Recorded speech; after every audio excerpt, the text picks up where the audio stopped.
ನಮಸ್ಕಾರ ಶಾಂತಮ್ಮ, ನಿಮ್ಮ ಭೇಟಿಯಾಗಿ ತುಂಬ ಸಂತೋಷ ಆಯಿತು. ನಿಮಗೆ ಗಿಡಮೂಲಿಕೆಗಳ ಬಗ್ಗೆ, ಹೂವಿನ ಬಗ್ಗೆ ಎಲ್ಲ ಚೆನ್ನಾಗಿ ತಿಳ್ಕೊಂಡಿದ್ದೀನಿ ಅಂತ ಗೊತ್ತಾಯಿತು. ಅದ್ರ ಬಗ್ಗೆ ಸ್ವಲ್ಪ ವಿಚಾರನ ನಮ್ಮೆಲ್ಲರಿಗೂ ತಿಳಿಸ್ಬೇಕಂತ ನಾನು ಕೇಳ್ಕೊತಾ ಇದ್ದೀನಿ. ಆಯಿತು, ಓಕೆ ಅಮ್ಮ, ಧನ್ಯವಾದ. ನಾನು ಮಲೆನಾಡು ಒಂದು ಪುಟ್ಟ ಹಳ್ಳಿಯಲ್ಲಿ ಮಹಾದೇವಿ ಗೋವಿಂದ ಹೆಗಡೆ ಹೇಳುವಂಥ ಆ ಕುಟುಂಬದಲ್ಲಿ ಜನಿಸಿ, ನಮ್ಮ ತಾಯಿಯವರು ಮೂಲತಃ 50 ವರ್ಷಗಳಿಂದ ಈ ಪರಂಪರೆಯ ವೈದ್ಯಗಾರಿಕೆಯಲ್ಲಿ ಅವರಿಗೆ ಅನುಭವ ಇತ್ತು. ಅದರಿಂದ ನಮ್ಮ ಮಕ್ಕಳಾದ ನನಗೆ, ನಾವು ಒಟ್ಟು 5 ಜನ, 3 ಜನ ಹೆಣ್ಣುಮಕ್ಕಳು, 2 ಜನ ಗಂಡು ಮಕ್ಕಳು. ಅದರಿಂದ ನನಗೆ ಈ ಮುಂಚಿತವಾಗಿಯೂ ಇದರಿಂದ ಭಾಳ ನನಗೆ ಶ್ರದ್ಧೆ ಇತ್ತು. ಆದ್ದರಿಂದ ತಾಯಿಯ ಜೊತೆಯಲ್ಲಿ ನಾನು ಇದನ್ನು ಸ್ವಲ್ಪ ಅನುಕರಣೆ ಮಾಡ್ಕೊತ ಹೋದೆ. ಅವರಿಂದ ನನಗೆ ಇದನ್ನು ಕಲಿಸ್ಕೊಟ್ರು ಅವರು. ಆದ್ದರಿಂದ ನಮ್ಮಿಂದ 10 ಜನಕ್ಕೆ ಇವತ್ತು ಈ ಔಷಧ ಎಲ್ಲರಿಗೂ ಉಪಯೋಗ ಆಗಲಿ ಅಂತ ನಾನು ಆ ಕುಟುಂಬದಲ್ಲಿ ಬೆಳೆದು ಬಂದು, ನಾನು ಸಹ ಈಗ 30 ವರ್ಷ ಆಯಿತು ಇದೇ ಒಂದು ದಂಧೆಯಲ್ಲಿ ನಾನು ಬಳಸ್ಕೊಂಡು. ಗುರುವಾರ ಭಾನುವಾರ ನಾನು ಈ ನಮ್ಮನೆಯಲ್ಲೂ ಕೂಡ ಈ ಔಷಧದ ಒಂದು ಇದನ್ನು ಇಟ್ಕೊಂಡಿದ್ದೀನಿ. ತುಂಬ ಜನ ಗುರುವಾರ ಭಾನುವಾರ ಬರ್ತಾರೆ ದೃಷ್ಟಿಗೆ, ಮತ್ತು ಹೆಂಗಸರು ಲೇಡೀಸು ಮೂಲತಃ ಒಂದು ರೋಗದ ಗೌಪ್ಯವಾದ ರೋಗ, ಮುಟ್ಟಿನ ಸಮಸ್ಯೆ, ಬೆನ್ನು ನೋವು, ಕೈಕಾಲು ನೋವು, ಮಕ್ಕಳಾಗದೆ ಸಂತಾನ ಆಗದೆ ಇರುವವರಿಗೆ, ಇದೊಷ್ಟಕ್ಕೂ ಕೂಡ ಈಗ ನಾನು ಈ ಔಷಧವನ್ನು ಮನೆಯಲ್ಲೇ ಕೂಡ ಮಾಡ್ತಾ ಇದ್ದೀನಿ. ಮತ್ತು ಮಂಜುನಾಥ್ ಶಂಕರಭಟ್ಟ ಅಂತ ಅವರ ಕುಟುಂಬಕ್ಕೆ ನಾನು ಈಗ 30 ವರ್ಷದಿಂದ ಅವರನ್ನು ಕೈ ಹಿಡ್ಕೊಂಡು ಬಂದೆ. ಇಲ್ಲೂ ಕೂಡ ನಾನು ಅದನ್ನು ಬಿಡಲಿಲ್ಲ, ಇದರಂತೆ ಮುಂದೆ ನಡೆಸ್ಕೊಂಡು ಹೋಗ್ತಾ ಇದ್ದೀನಿ. ಇವತ್ತು ನನಗೆ ತುಂಬ ಜನಕ್ಕೆ ನನ್ನಿಂದ ಇದು ಉಪಯೋಗ ಆಗಲಿ ಅಂತ ನಂದು ಒಂದು ಮಹದಾಸೆ ಇತ್ತು. ಅದರಂತೆ ಕೂಡ ಇದನ್ನು ಮಾಡಬೇಕು ಹೇಳಿ ನಾನು ಒಂದು ಯೂಟ್ಯೂಬ್ ಚಾನಲ್ ಮುಖಾಂತರ ಇದನ್ನು ಒಂದು ಸಣ್ಣ ಪರಿಚಯ ಮಾಡಿ ಜನರಿಗೆ ಇದರಿಂದ ಉಪಯೋಗ ಆಗಬೇಕು ಅಂತ ನಾನು ಆಸೆ ಪಟ್ಟಿದ್ದೆ. ಇದರಂತೆ ನಿಮಗೆ ಈಗ ಸಸ್ಯದ ಮುಖಾಂತರ ಈ ಔಷಧದ ಪ್ರಯೋಜನ ಏನು, ಯಾರ್ಯಾರಿಗೆ ಇದರಿಂದ ಯಾವ್ಯಾವ ರೋಗಕ್ಕೆ ಇದು ವಾಸಿಯಾಗ್ತದೆ ಹೇಳಿ ಇದನ್ನು ನಾನು ತಿಳಿಸ್ಕೊಡ್ಲಿಕ್ಕೆ ನಿಮ್ಮ ಮುಂದೆ ಸಂತೋಷ ಪಡ್ತಾ ಇದ್ದೀನಿ. ಆದ್ದರಿಂದ ಈಗ ಗಿಡಗಳ ಮೂಲಕ ಹೋಗಿ ನಿಮಗೆ ಇದರ ಪರಿಚಯವನ್ನು ಮಾಡಿಸ್ತಾ ಇದ್ದೀನಿ. ಓಕೆ ವೀಕ್ಷಕರೇ, ಇದು ಮುಟ್ಟಿದರೆ ಮುನಿ ಅಂತ ಸಸ್ಯ. ಇದರಲ್ಲಿ ಬಿಳಿದು ಮತ್ತು ತುಂಬ ಹಸಿರು 2 ವಿಧ ಇರ್ತದೆ. ಇದು ಮುಖ್ಯವಾಗಿ ಅಂದರೆ ಹೆಂಗಸರು ಮಂತ್ಲಿ ಪೀರಿಯಡ್ಡಲ್ಲಿ ತುಂಬ ಜಾಸ್ತಿ ಆದರೆ ಇದನ್ನು ಒಂದು 8ರಿಂದ 10 ಎಸಳನ್ನು ಮಿಕ್ಸರಿಗೆ ಹಾಕಿ ರಸವನ್ನು ಸೋಸಿ ಅರ್ಧ ಕಪ್ ಹಾಲಿನ ಜೊತೆಗೆ ಇದು ಪ್ರತಿದಿನ ಬೆಳಗ್ಗೆ ಖಾಲಿ ಹೊಟ್ಟೆಯಲ್ಲಿ ತೆಗೆದುಕೊಳ್ಳಬೇಕು.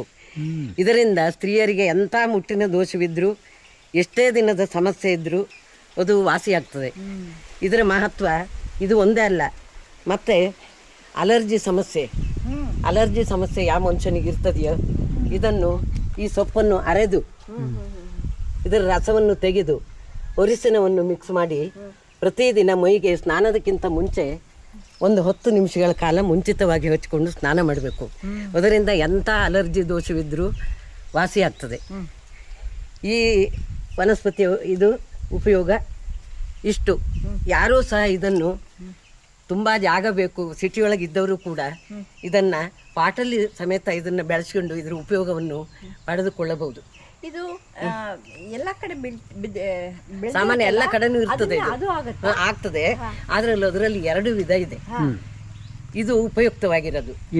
ಇದು ಸ್ವಲ್ಪ ಹಸಿರು ಜಾಸ್ತಿ ಇದ್ದಂಗೆ ಕಾಣುತ್ತೆ. ಇದು ಸ್ವಲ್ಪ ಹಸಿರು ಜಾಸ್ತಿ ಇರ್ತದೆ, ಸ್ವಲ್ಪ ಇನ್ನು ಕಪ್ಪಾಗಿರುತ್ತೆ. ಮತ್ತೆ ಇದರ ಬೇರನ್ನು ಕೂಡ ಕಷಾಯವಾಗಿ ಜ್ವರ, ಅಮೃತ ಬಳ್ಳಿ, ಈ ಗಿಡದ ಬೇರು, ಜೀರಿಗೆ ಇದಿಷ್ಟನ್ನು ಹಾಕಿ ಸಾಮಾನ್ಯ 4ರಿಂದ 5 ಲೋಟ ನೀರನ್ನು ಹಾಕಿ ಚೆನ್ನಾಗಿ ಒಲೆ ಮೇಲೆ ಇಟ್ಟು ಕುದಿಸಬೇಕು. ನಂತರ ಸೋಸಿ ಅದನ್ನು ಲೆಮನ್ ಹಾಕ್ಕೊಂಡ್ರೂ ಅಡ್ಡಿಲ್ಲ, ಲಿಂಬೆ ಹಣ್ಣಿನಲ್ಲಿ ತೆಗೆದುಕೊಂಡ್ರೂ ಅಡ್ಡಿಲ್ಲ, ಇಲ್ಲ ಸಾದಾ ಅವ್ರು ಕುಡಿ ಹಂಗಿದ್ರೆ ಅದರಲ್ಲಿ ತೆಗೆದುಕೊಂಡ್ರೂ ಅಡ್ಡಿಲ್ಲ. ಅದಕ್ಕೂ ಸಹ ಇದು ದಿವ್ಯವಾದ ಔಷಧ. ಇದು ಎಲ್ಲರಿಗೂ ಸಾಮಾನ್ಯ ಗೊತ್ತಿದೆ, ಈಶ್ವರನಿಗೆ ಪ್ರಿಯವಾದ್ದು ಬಿಲ್ವಪತ್ರೆ. ಇದರಿಂದ ಏನು ಉಪಯೋಗ ಅಂದರೆ ಇದೆ ತುಂಬ ಉಪಯೋಗ. ಇದು ಒಂದು 4ರಿಂದ 5 ರೋಗಕ್ಕೆ ಇದು ತುಂಬ ಉಪಯುಕ್ತವಾಗಿದ್ದು. ಮತ್ತು ನಮ್ಮ ಹಳ್ಳಿ ಜೀವನದಲ್ಲಿ ಈ ಸೊಪ್ಪನ್ನು ಜೀರಿಗೆ, ಕಾಳುಮೆಣಸು, ಅಲ್ಲದೆ ರುಚಿಗೆ ತಕ್ಕಂತೆ ಉಪ್ಪು, ಕೊಬ್ಬರಿ ಇಂಥದನ್ನು ಹಾಕಿ ತಂಬಳಿಯನ್ನು ಸಹ ಮಾಡ್ತಾರೆ, ಅಲ್ಲದೆ ಚಟ್ನಿಯನ್ನು ಸಹ ಮಾಡ್ಕೊಳ್ತಾರೆ. ಇದು ವಾತಕ್ಕೆ ಅಗದಿ ಉಪಯೋಗವಾದಂಥ ಕುಡಿ.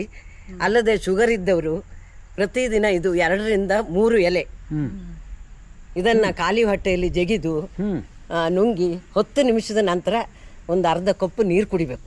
10 ನಿಮಿಷ. 400 ಶುಗರ್ ಇದ್ದವರು ಸಮೇತ ಕಂಟ್ರೋಲಿ ಬರೋಂಥದ್ದು ಈ ಔಷಧ ಗುಣ. ಹೌದೌದು. ಮತ್ತು ಇದರ ಬೇರನ್ನು ಯಾವುದೇ ನಂಜು ಮೈ ಮೇಲೆ ಕೊಜ್ಜಿ ತುರಿ ಗಾಯ ಇತ್ಯಾದಿ ಆದಿಗಳಲ್ಲಿ ಇದ್ರ ಬೇರನ್ನು ಲಿಂಬೂದಲ್ಲಿ ತೆಗೆದು ಅದನ್ನು ಆ ಗಾಯಕ್ಕೆ ಹಚ್ಚೋದ್ರಿಂದ ಶೀಘ್ರವಾಗಿ ವಾಸಿ ಆಗ್ತದೆ. 3 ರಿಂದ 4 ದಿನ ಮಾಡಿದರೆ ಸಾಕು. ಅಂಥ ಉಪಯುಕ್ತವಾದ ಸಸ್ಯ ಇದು. ಇದು ಪ್ರತಿಯೊಬ್ಬರಿಗೂ ಗೊತ್ತಿರೋದು. ಈ ಸಸ್ಯದ ಹೆಸರು ಬಿಸಿಲು ಹಣ್ಣಿನ ಗಿಡ ಅಂತ. ಇದರ ಉಪಯೋಗ ಅಂದರೆ ಮನುಷ್ಯರಿಗೆ ಇದು ಅಷ್ಟು ಉಪಯೋಗಕಾರಿ ಅಲ್ಲ, ದನಗಳಿಗೆ ಮಾತ್ರ ಇದು ತುಂಬ ಉಪಯೋಗಕಾರಿ. ದನಗಳು ಜೀರ್ಣಶಕ್ತಿ ಇಲ್ಲದೆಯ ಹೆಚ್ಚಿನ ಪ್ರಮಾಣದಲ್ಲಿ ಮಲವನ್ನು ಮಾಡ್ತದೆ. ಆ ಸಂದರ್ಭದಲ್ಲಿ ಅವರಿಗೆ ಅಕ್ಕಿ ಗಂಜಿಯಲ್ಲಿ ಈ ಸೊಪ್ಪನ್ನು ಕ್ಲೀನಾಗಿ ಒಂದು ಸಿದ್ದೆಯಷ್ಟು ಗಂಜಿಗೆ ಇದರನ್ನು ಒಂದು 15 ರಿಂದ 20 ಎಸಳನ್ನು ಹಾಕಬೇಕು. ಹಾಕಿ ಗಂಜಿಯಲ್ಲಿ ಚೆನ್ನಾಗಿ ಕುದಿಸಿ 2 ದಿನಗಳ ಕಾಲ ಕೊರೆ ಹಾಕಿದ್ದು ದನ ಅಥವಾ ಈ ಸಾದಾ ಇದ್ದ ದನಕ್ಕೆ ಇದು ಕೊಟ್ಟರೆ 2 ದಿನದಲ್ಲಿ ಆ ಅತಿಯಾಗಿ ಮಲ ಇದಾಗೋದನ್ನು ಇದು ಕಡಿಮೆ ಮಾಡ್ತದೆ. ಅಂಥ ಶಕ್ತಿ ಇದರಲ್ಲಿದೆ. ಇದು ಮನುಷ್ಯರಿಗೆ ಅಷ್ಟು ಉಪಯೋಗಕಾರಿ ಅಲ್ಲ, ಗೋವುಗಳಿಗೆ ಅಗದಿ ಉಪಯೋಗಕಾರಿ. ವೀಕ್ಷಕರೇ ನಮಸ್ಕಾರ. ಇದು ಬೂದುಗುಂಬಳ 3ನೇ ಬಳ್ಳಿ. ಇದು ತುಂಬ ಉಪಯುಕ್ತವಾದ ಬಳ್ಳಿ. ಇದರಿಂದ ಎಷ್ಟು ವಿಧದ ಕಾಯಿಲೆಗೆ ಇದು ಔಷಧಿ ಗುಣ ಅಂತ ಹೇಳಲಿಕ್ಕೆ ತುಂಬ ಕಷ್ಟ ಆಗ್ತದೆ. ಆದರೆ ಕಿಡ್ನಿ ಸಮಸ್ಯೆ, ಜೀರ್ಣಾಂಗ ಕ್ರಿಯೆ ಮತ್ತು ಎಸಿಡಿಟಿ ಇದು ಒಟ್ಟಕ್ಕೂ ಇದು ಉಪಯೋಗವಾದ್ದು. ಇದನ್ನು ಮಾಡುವ ವಿಧಾನ ಹೇಳ್ತೀನಿ. ಇದನ್ನು ಕಾಯನ್ನು ತೆಗೆದುಕೊಂಡು ಸಿಪ್ಪೆ ತೆಗೆದು ಸಣ್ಣ ಸಣ್ಣ ಹೋಳುಗಳಾಗಿ ಮಾಡಿ ಕಿಡ್ನಿ ಸಮಸ್ಯೆ ಇದ್ದವರಿಗೆ ಮತ್ತು ಎಸಿಡಿಟಿ ಇದ್ದವರಿಗೆ ಇದನ್ನು ಹೋಳುಗಳಾಗಿ ಮಾಡಿ 4 ಪೇಪರ್ ಮೆಣಸು, 3 ಚಿಟಿಕೆ ಜೀರಿಗೆ, ಇದ್ರ ಹೋಳು ಎಲ್ಲ ಮಿಕ್ಸಿ ಮಾಡಿ ಜ್ಯೂಸನ್ನು ತಗೊಳ್ಳೋದ್ರಿಂದ ಶರೀರದಲ್ಲಿ ಯಾವುದೇ ಕಾಯಿಲೆ ಇದ್ದರೂ ಸಂಪೂರ್ಣವಾಗಿ ಗುಣ ಆಗ್ತದೆ. ಎಸಿಡಿಟಿ, ಜೀರ್ಣಕ್ರಿಯೆ ಪ್ರತಿಯೊಂದನ್ನು ಇದರಲ್ಲಿ ವಾಸಿ ಮಾಡುವಂಥ ಗುಣ ಈ ಬೂದುಗುಂಬಳದಲ್ಲಿದೆ.